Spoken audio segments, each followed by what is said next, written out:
E aí galera, tudo bem com vocês? De tempos em tempos eu gosto de fazer esse tipo de vídeo que é pra gente ter um panorama de como tá o elenco do Cruzeiro, setores que a gente precisa de algum tipo de reforço, jogadores que podem fazer mais de uma função, e hoje especificamente a ideia é falar sobre esses dois novos jogadores que foram incorporados ao nosso elenco, o Giovanni Piccolomo e o William Potker, que devem fazer suas estreias com a camisa do Cruzeiro nas próximas partidas e nesse momento aparecem como de fato alternativas de reforços, pelo menos são tratados assim pela comissão técnica. Eu botei de ladinho aqui o Matheus Índio também, que foi contratado pelo Cruzeiro já há mais de um mês, só que até o momento ele não foi oficializado como reforço e a comissão técnica também não decidiu se vai inscrevê-lo ou não na Série B. Inclusive, qualquer dia eu devo fazer também um vídeo falando sobre essa questão das inscrições, jogadores que podem ser aproveitados ou não. Mas se você for lá no site do Cruzeiro nesse momento e olhar o elenco, você vai encontrar lá 35 jogadores. Isso porque o William Potker ainda não consta na listagem oficial lá do site, isso deve ser mudado aí nos próximos dias, e o Matheus Índio também não consta nessa listagem porque tem a sua situação indefinida com relação à permanência no clube. Então aqui no campinho você pode ver que tem 37 nomes, e aí eu separei dois jogadores aqui que estão com lesões graves, só para falar rapidamente da situação de cada um deles mesmo. O Stênio teve aquela lesão de ruptura de ligamento do ombro e passou por cirurgia no início de setembro. A comissão técnica informou que ele ficaria fora em um prazo de 3 a 4 meses. Então pode ser que o Stênio se torne opção para o Filipão durante o mês de dezembro, ou pode ser que a partir de janeiro do ano que vem. O Dedé segue em Nárnia sem nenhuma expectativa de quando voltará a jogar e se vai voltar a jogar pelo Cruzeiro. Então o elenco é aquele que a gente já conhece: o Fábio é o goleiro, Lucas França, Vitor Eudes e Vinícius são as outras opções. Na zaga a gente tem 5 alternativas, né? O Manuel e Kaká que são os titulares, o Paulo que é uma alternativa jovem, que inclusive renovou o contrato nessa semana, né? Fica no Cruzeiro por mais 3 anos, excelente notícia inclusive. O Léo é outra opção de zaga, tá lá no departamento médico, e a gente tem o Ramon. Eu botei ele aqui na frente justamente porque ele é uma alternativa para jogar na zaga, mas também pode ser uma opção para jogar como volante, onde inclusive jogou bem nas oportunidades que foram necessárias, né? Contra o Juventude e contra o Paraná ele jogou como volante e teve atuações bem consistentes. Na lateral direita a gente tem o Raul Cáceres, que voltou da lesão e já jogando muito bem. O Daniel Guedes e o Rafael são alternativas naturais. Na esquerda o Matheus Pereira, que está atualmente tratando lesão, o Giovanni Palmieri, que está na mesma situação, também está no departamento médico, e o Patrick Bray, que vem sendo o nosso titular. E aí vale destacar que tanto o Patrick Bray aqui pela esquerda quanto o Rafael pela direita, eles podem também jogar na linha de meio campo. E acho bem interessante que a gente tenha essa opção no plantel, né? Porque o Cáceres é um lateral mais defensivo, é um cara que vai na boa. O Daniel Guedes já é um jogador que tem uma qualidade de cruzamento bem interessante e pode também jogar adiantado, pode jogar na lateral esquerda. Do outro lado a gente tem um pouco mais de problema, né? O Matheus Pereira não deve ficar muito tempo fora do time por causa da lesão, mas provavelmente será desfalque nas 2 próximas rodadas. O Giovanni Palmieri é ruim, né? Eu acho que a gente pode resumir a passagem dele pelo Cruzeiro como desastrosa até o momento, e o fato dele estar no departamento médico nem tá nos incomodando tanto assim. O Rafael é muito novo, né? Ele tem 18 anos, ainda tá meio tímido, fez algumas partidas boas ali no início de Cruzeiro, depois umas partidas meio fracas, mas eu acho natural que ele tenha certa oscilação, enxergo bom potencial nele sim. O Patrick Bray é aquilo que eu falo direto, né? Ele é um jogador que tecnicamente com a bola ele até consegue ajudar. O fato de ter dado 2 assistências nos 2 últimos jogos deixa isso bem claro, mas o Patrick Bray tem um problema muito grave na parte defensiva. E acho que voltando o Matheus Pereira é até natural que o Patrick Bray comece a ser mais vezes alternativa pela meia esquerda, até porque ninguém conseguiu se firmar por aqui até agora. Como volante eu já falei um pouquinho do Ramon, temos também o Adriano e o Henrique, que são opções aí de primeiro volante. O Jadson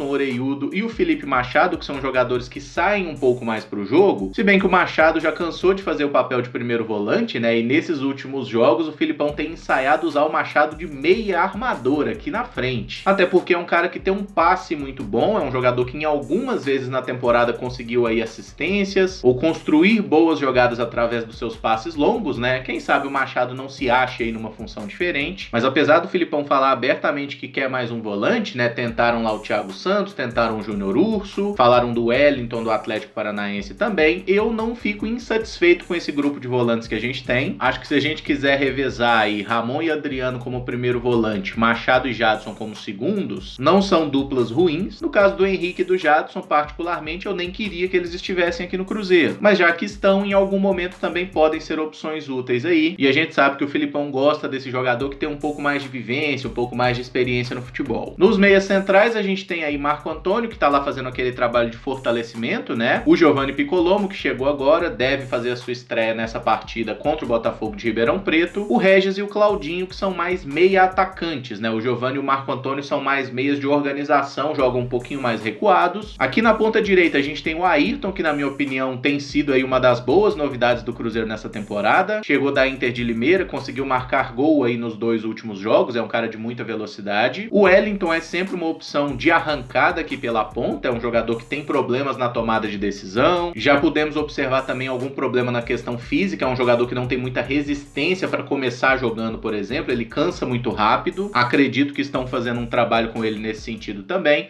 Pelo lado esquerdo a gente tem um pouco mais de problema. O Arthur Kaique, apesar de ser um dos nossos artilheiros na Série B com 3 gols, é um jogador que até agora não conseguiu convencer, tem oscilado muito. E o Marquinhos Gabriel não tem oscilado, né? Toda vez que ele entra, ele joga mal mesmo. É um cara que o Filipão tá tentando dar chances pra ele, às vezes jogando pela esquerda, às vezes jogando pela direita. Mas até agora, a única coisa que o Marquinhos Gabriel fez com a camisa do Cruzeiro foi raiva na gente. E aqui no ataque a gente olha assim e enxerga até um excesso de opções, né? Porque são 6 jogadores disputando em teoria apenas uma posição, mas o Marcelo Moreno é o centroavante titular. Até aqui o Sassá tem sido o reserva imediato, né? Quando o Moreno não joga tem entrado o Sassá. O Zé Eduardo é uma outra opção que voltou recentemente de empréstimo. A gente imaginava que ele fosse ter mais oportunidades, mas até agora isso não aconteceu. O Roberson Lewandowski, acho que muita gente até esqueceu que ele tá no Cruzeiro, né? Porque ele não vem sendo relacionado há algum tempo e é um jogador que tecnicamente mostrou durante a temporada que não poderia nos ajudar, né? A sua contratação foi um erro. O Thiago é um atacante que teve bastante oportunidade, mas não conseguiu convencer. Ele apareceu bem no Campeonato Mineiro, fez alguns gols, mas na Série B ele estava com dificuldade para se impor sobre as defesas, mesmo sendo um cara muito forte. Dá pra ver que falta um pouquinho mais de cancha, né? Falta amadurecer um pouco mais o seu jogo, mas o Thiago é sim um bom atacante, é um jogador de muito futuro. E agora a gente tem um novo contratado, né? O William Potker, que pode fazer esse papel aqui de um camisa 9, de um atacante. Era assim que ele jogava na Ponte Preta quando foi artilheiro do Campeonato Brasileiro. Mas ele em algumas oportunidades no Internacional jogou aberto pelos lados, um pouco pelo lado esquerdo e principalmente pela direita. E desses detalhes a gente vai falar a partir de agora. Feita a mágica da edição, esse daqui em tese é o time do Cruzeiro titular nesse momento, tá? Eu coloquei esses 3 jogadores aqui porque em teoria o Matheus Pereira é o titular na lateral esquerda, o Adriano é uma opção aqui para volante, até porque o Ramon vinha sendo aproveitado na zaga, né? Então esses jogadores nesse momento estão de certa forma disputando essa vaga de primeiro volante,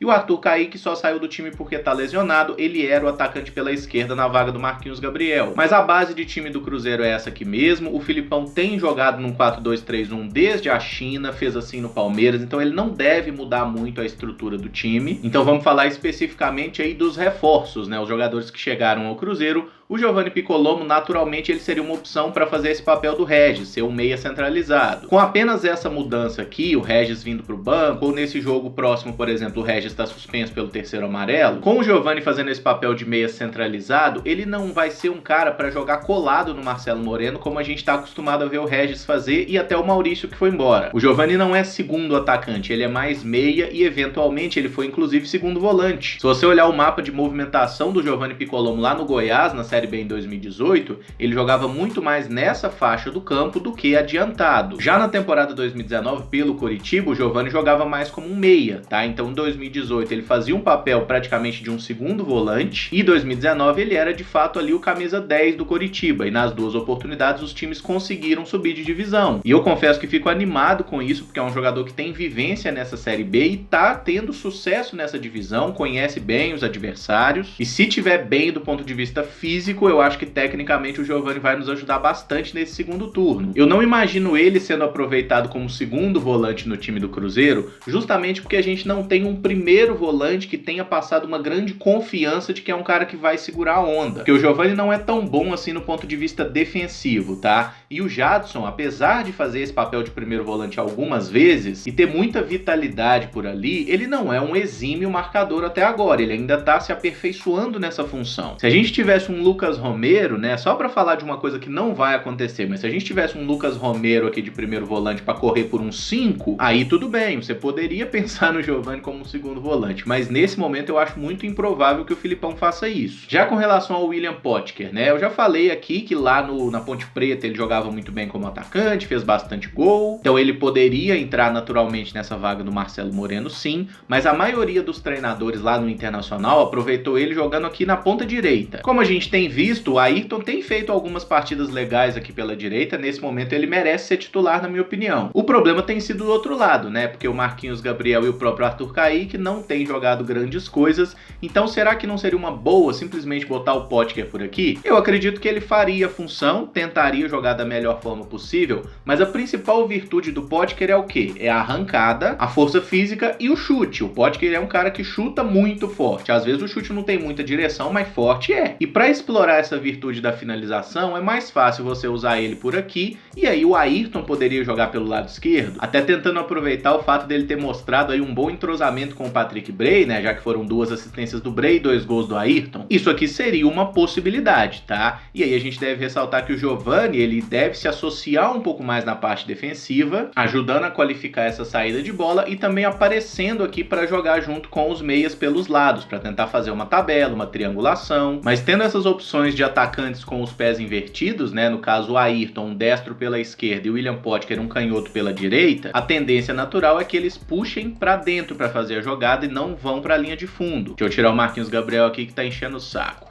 E aí quem precisaria fazer as jogadas de lado? Os laterais, né? O Patrick Bray e o Raul Cáceres precisariam passar por aqui para fazer o cruzamento pelo lado. Tendo a figura do Ramon, que é um cara que sabe jogar como zagueiro ou como volante, isso pode ser interessante porque você pode deixar o Ramon um pouco mais preso entre os zagueiros, né? Entre Manuel e Kaká, usar o Jadson e o Giovanni Piccolomo para fazer essa distribuição de jogo, o Cáceres e o Patrick Bray dando profundidade pelos lados e tendo aqui 3 atacantes, né? E o Ayrton e o William Potker podendo eventualmente trocar de lado também, até porque eles são jogadores de futebol, não de pebolim, né, de totó, eles não precisam ficar presos no lado do campo, fazendo só uma função. Então eu acho que com essa escalação que a gente está colocando do Cruzeiro, é possível a gente variar de um 4-2-3-1 para um 3-4-3, sem muita dificuldade, sem muito segredo, até observando mais as características naturais que os jogadores têm. Voltei a galera para as posições originais aqui, só para a gente tentar resgatar uma outra opção que o Cruzeiro já utilizou nessa temporada, que foi com o treinador Anderson Moreira. Vocês lembram que naquela época o Cruzeiro usava muito a estratégia de liberar um lateral pela esquerda, que era o Patrick Bray, às vezes o Giovani, segurar o Cáceres pela direita como se fosse um terceiro zagueiro, então a gente tinha Cáceres, Manuel e Kaká aqui atrás, a dupla de volantes como sempre, né, e aí o meia pela direita, que às vezes era o Stênio, às vezes o Wellington, chegou a ser o Riquelmo e até o Ayrton no final da passagem, era um cara que abria o campo pela direita. Aí você tinha o meia, né, mais livre para circular, para fazer o que ele quisesse em campo, que normalmente vinha sendo o papel do Regis, e o meia pela esquerda, que normalmente era o Maurício, ele encostava como um segundo atacante aqui ao lado do camisa 9. Só que a gente viu inúmeras vezes que o Maurício não estava conseguindo render nessa função. E aí é algo que pode privilegiar o Potker, porque o Palmeiras do Filipão, por exemplo, era um time que usava muito do expediente de bola longa para o Daverson tentar ganhar de cabeça, e jogadores como o William Bigode e até o Dudu, eles ficavam muito atentos para a segunda bola, né, para aquele desvio de cabeça do poste, né, a tal da casquinha, para que eles pudessem pegar esse desvio e sair na cara do gol. E isso casa muito bem com a característica do William Potker, que é um jogador de arrancada. Ele não é um jogador de grande técnica, não é um jogador de grande velocidade, mas ele é aquele jogador que tem o arranque curto e o chute. E eu acredito que o fato do Filipão ter pedido muito a contratação desse jogador é para ele jogar junto com o Marcelo Moreno, tá? Em nenhum momento a ideia dele é que o Potker tire o boliviano do time, e em determinado momento ele até falou da boa dupla que o Moreno fez com o Ricardo Goulart lá em 2014, né, que cada hora um ocupava a área, o outro fazia a saída pro lado. Eu não vejo o William Potker como um jogador futebolisticamente inteligente, como é o Goulart, para ter essa leitura de espaços, mas por características diferentes, eu acredito que tem uma possibilidade sim dessa dupla funcionar de uma forma interessante. Até porque se você tem 2 jogadores mais espetados dentro da área ali, preocupando os zagueiros, naturalmente vai sobrar um pouquinho mais de espaço para cada um deles. Só falei de algumas possibilidades mesmo, tá? Porque na prática a gente vai ver isso no campo a partir dessa sexta-feira contra o Botafogo de Ribeirão Preto, mas acho que é positivo o fato do elenco do Cruzeiro estar oferecendo mais alternativas para o treinador. Se a gente olha, por exemplo, como a gente pensava o time do Cruzeiro há 3 meses atrás, era um time que tinha necessidade de fazer mais apostas, né? Mais jogadores jovens precisavam vingar para que o time funcionasse, e jogadores que até aquele momento eram titulares absolutos, a gente pode citar o caso do Léo, o caso do Henrique, são caras que provaram durante esse primeiro turno de Série B que não estavam conseguindo fazer fazer a diferença. Então, a partir do momento que eles foram saindo do time, o nosso rendimento até melhorou um pouco, né? Porque, por exemplo, o Manuel é um cara que voltou e tá jogando um bom futebol. O Raul Cáceres, desde que chegou ao Cruzeiro, é um titular consolidado. O Ramon também, que estava no clube desde o início da temporada, passou a ser mais aproveitado e tem se mostrado uma opção bem mais interessante que outros jogadores que tinham mais moral. O Jadson está se firmando com a sequência de partidas, o Ayrton foi uma boa novidade. E nesse momento, né, que o Cruzeiro não perde as 5 partidas, só tomou um gol nesses 5 jogos, acho que o momento é sim de certo otimismo, da gente enxergar uma possibilidade do Cruzeiro melhorar bastante. Se a gente vai conseguir transformar isso em resultados positivos para subir de divisão, é muito cedo para a gente projetar, mas jogo a jogo as coisas parecem estar caminhando aí num bom sentido e a gente não pode desconsiderar o fato da mudança na comissão técnica, que também está conseguindo extrair mais dos jogadores. Se você gostou do vídeo, eu peço que deixe o like, se inscreva no canal caso ainda não seja inscrito e use os comentários aí para deixar a sua opinião sobre esse vídeo. Acho que deu para passar um panorama, né, uma visão geral mesmo de algumas opções táticas aí que esses jogadores trazem para o elenco, mas deixa aí nos comentários também qual é a sua escalação ideal para o Cruzeiro nesse momento, qual seria o seu 11 ideal aí para esse segundo turno de Série B, e amanhã a gente está de volta com os vídeos de notícia. Muito obrigado por acompanhar, um abraço e até o próximo vídeo. Valeu!